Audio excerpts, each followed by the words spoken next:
Bonjour tout le monde. La présente capsule a pour but de vous faire un petit rappel sur ce que devraient être les bonnes pratiques lorsque vous travaillez quant au port de votre uniforme. Donc tout au long de la capsule, on va vous expliquer quelles sont les bonnes choses à faire, quelles sont les bonnes stratégies à employer pour éviter de ramener des micro-organismes à la maison. Nous ferons aussi un petit rappel quant aux ongles et aussi aux cheveux qui, idéalement, devraient être portés attachés. Donc, on va revenir là-dessus. Lorsque vous quittez la maison pour vous rendre au travail, vous devriez porter vos vêtements civils, vos vêtements de tous les jours. Amenez votre uniforme dans un sac ou un sac à dos et vous changez une fois rendu au travail. C'est vraiment la meilleure façon de procéder.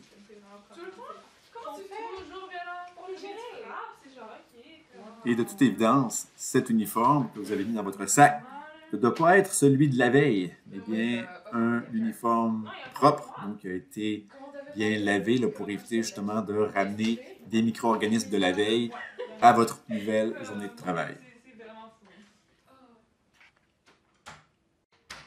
Une fois que vous avez revêtu votre uniforme, vous pouvez ranger vos vêtements civils dans un casier ou dans tout autre endroit prévu à cet effet. Mais n'oubliez pas, vous devez aussi changer vos chaussures. Donc, vous ne voulez pas utiliser les mêmes chaussures que vous avez portées à l'extérieur pour vous rendre au travail. Donc, vous devriez avoir une paire de chaussures confortable et qui est, disons, dédiée à votre travail, que ce soit à l'hôpital ou dans tout autre lieu là, où vous devez travailler. Vous pouvez aussi attacher vos cheveux si vos cheveux sont longs, pour éviter encore une fois qu'ils nous sont en contact avec le patient, avec les liquides biologiques du patient ou tout autre objet qui pourrait être contaminé. Et lorsque vous êtes prête et prêt, donc vous pouvez vous laver les mains avec de l'eau et du savon ou un petit gel antiseptique et vous pouvez commencer votre journée.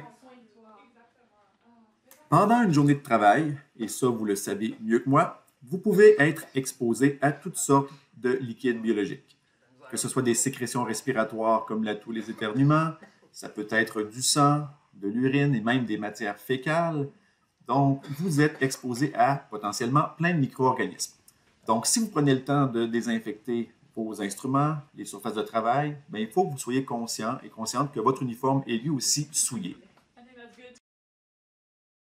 Une fois votre longue journée de travail terminée, donc il est temps de faire le chemin inverse. Donc, on ne le voit pas dans la vidéo, mais vous pouvez vous laver les mains, mais vous devez aussi changer vos vêtements. Donc, vous retirez votre uniforme de travail qui est potentiellement souillé et vous remettez vos vêtements civils. Vos uniformes qui sont potentiellement souillés, vous allez les ranger dans un sac. Et idéalement, un sac qui sera différent de celui dans lequel vous avez amené l'uniforme qui est propre. Donc, un sac pour l'uniforme propre avec lequel vous arrivez au travail, puis un sac dans lequel vous allez pouvoir ranger l'uniforme qui est souillé pour le ramener à la maison et idéalement le nettoyer. Parce qu'encore une fois, dans les hôpitaux, dans les lieux où il y a des soins de santé, il y a plein de micro-organismes pathogènes potentiellement dangereux, potentiellement résistants aux antibiotiques, donc vous ne voulez pas ramener tout ça à la maison. En plus de l'uniforme, n'oubliez pas encore une fois de changer vos chaussures, donc vous devriez avoir une paire de chaussures là, qui est dédiée au travail et vous avez des souliers de tous les jours là, avec lesquels vous pouvez vous promener à l'extérieur du milieu de travail.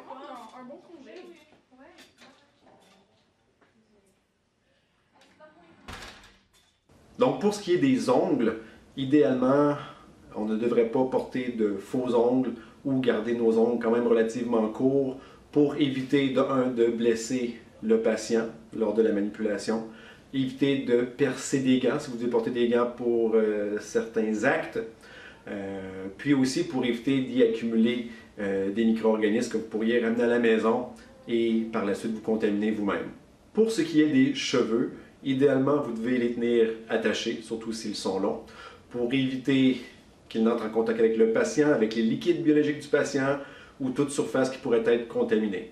Et voilà. Donc, j'espère que ces petits rappels vous seront utiles, que vous vous en souviendrez et que vous appliquerez ces différentes règles pour votre bien, pour le bien de vos proches, de vos amis, de votre famille, de vos autres patients aussi. Okay? Donc, vous ne voulez pas devenir le vecteur de micro-organismes d'un patient à l'autre ou de l'hôpital à la maison. Donc, s'il vous plaît, respectez ces différentes règles pour le bien de tout le monde et le vôtre en premier. Merci.